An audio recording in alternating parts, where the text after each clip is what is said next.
ಇನ್ನು ನನಗೂ ಕೂಡ ಮಂತ್ರಿ ಸ್ಥಾನ ದಕ್ಕಬಹುದು ಅಂತ ಲಕ್ಷ್ಮಣ ಸವದಿ ಕಾಯ್ತಾ ಇದ್ದಾರೆ. ಹಿಂದೆ ಭರವಸೆ ಕೊಟ್ಟಿದ್ರು. ಖುದ್ದು ಆಗಿನ ಸಿಎಂ ಸಿದ್ದರಾಮಯ್ಯ ಮತ್ತು ಉಪಮುಖ್ಯಮಂತ್ರಿ ಆಗಿದ್ದಂಥ ಡಿ.ಕೆ. ಶಿವಕುಮಾರ್ ಆವಾಗ ಭರವಸೆ ಕೊಟ್ಟಿದ್ರು.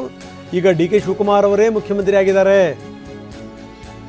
ಹೀಗಾಗಿ ನನಗೆ ಅವಕಾಶ ಸಿಗಬಹುದು ಅಂತ ಹೇಳ್ತಾ ಇದ್ದಾರೆ ಲಕ್ಷ್ಮಣ ಸವದಿ. ಇನ್ನು 20 ನಾಯಕರನ್ನ ತೆಗೆದುಕೊಳ್ಳಲಿಕ್ಕೆ ಅವಕಾಶ ಇದೆ. ವರಿಷ್ಠರು ಒಂದು ತೀರ್ಮಾನಕ್ಕೆ ಬರುವಂಥ ವಿಶ್ವಾಸವನ್ನು ವ್ಯಕ್ತಪಡಿಸ್ತಾರೆ ಸವದಿ.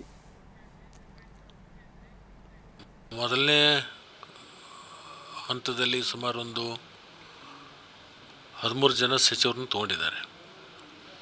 ಇನ್ನೂ 20 ಜನ ತಗೊಳ್ತಕ್ಕಂಥದ್ದು ಅವಕಾಶ ಇದೆ.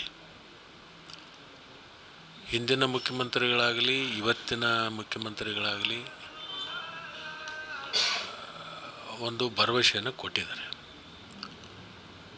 ಮುಂದಿನ ಸಚಿವ ಸಂಪುಟದಲ್ಲಿ ತಗೊಳ್ತೀವಿ ಅಂತಕ್ಕಂಥ ಮಾತನ್ನು ಹೇಳಿದ್ದಾರೆ.